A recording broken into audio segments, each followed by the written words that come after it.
भागलपुर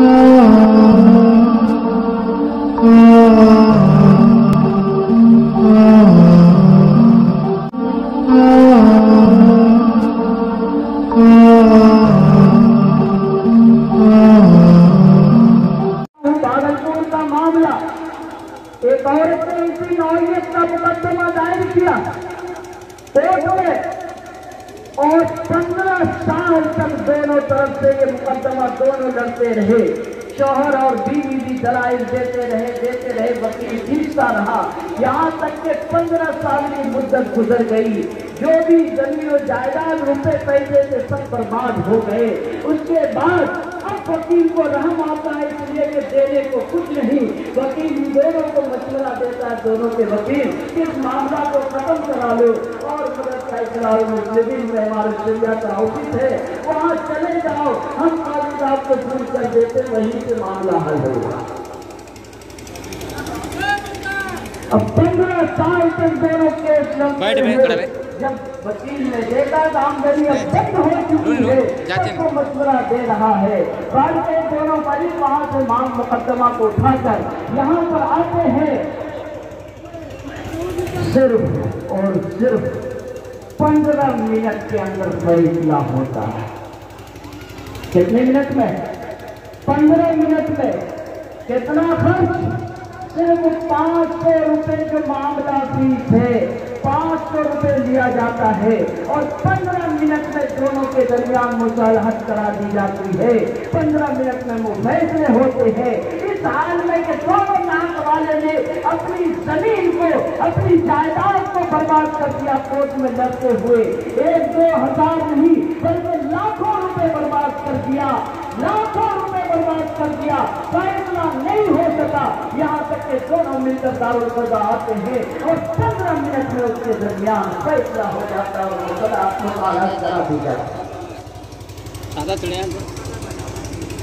बताइए ये दारुल कज़ा नेमत है या नहीं? अल्लाह की तरफ से बहुत बड़ी है। जमीन का मसला है, जमीन का बंटवारा करना है, आपस में इख्तिलाफ हो जाता है भाई बहनों में। एक भाई चला जाता है कोर्ट। आप भैया जमीन के मामले में जानते ही हैं कि दीवानी केस होता है, 40-40 साल तक लड़ना पड़ता है, तब जाकर कोई फैसला आता है।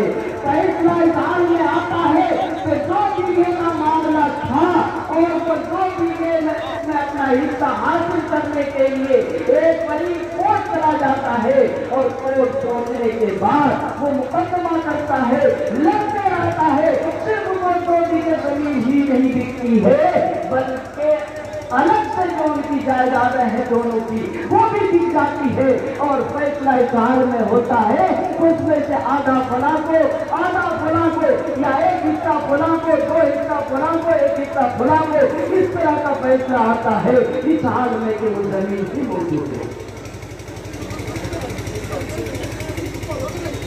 आप दारुल कज़ा आइए, दारुल इफ्ता आइए, भागलपुर बांका से मुफ्ती आजम साहब यहाँ मौजूद है। आप सवाल भी कर दीजिएगा हमारे भाइयों में, ये रियासत की जमीन है, इस पर इख्तिलाफ हो रहा है।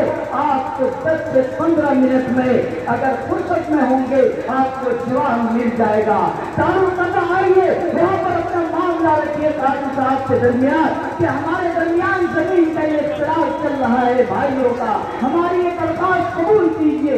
काजी साहब दरख्वास्त कबूल करेंगे, नोटिस दे देंगे, दोनों फरीक को बुलाएंगे, दोनों फरीक से सुन करके सारे मामला को तहकीक करके बहुत लंबी मुद्दत नहीं, 1 हफ्ता, 2 हफ्ता, 1 महीना, 2 महीना बगैर किसी ज़ायद खर्च के आपको वो मसला हल करके बता देंगे कि फला फरीक का इतना फला फरीक है।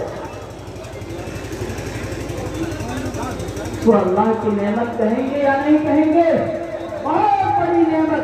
और फिर ये कि अल्लाह रब्बुल इज्जत कुरान करीम में फरमाता है कि मुसलमानों, ईमान वालों, सुनो, जब तुम्हें किसी मामले में तुम्हारे दरमियान इख्तिलाफ हो जाए, तनाज़ हो जाए, बात में एक दूसरे से मिजाजन में इख्तिलाफ करने लगे और एक दूसरे से बहुत शदीद झगड़ा हो जाए, तो ऐसे मामले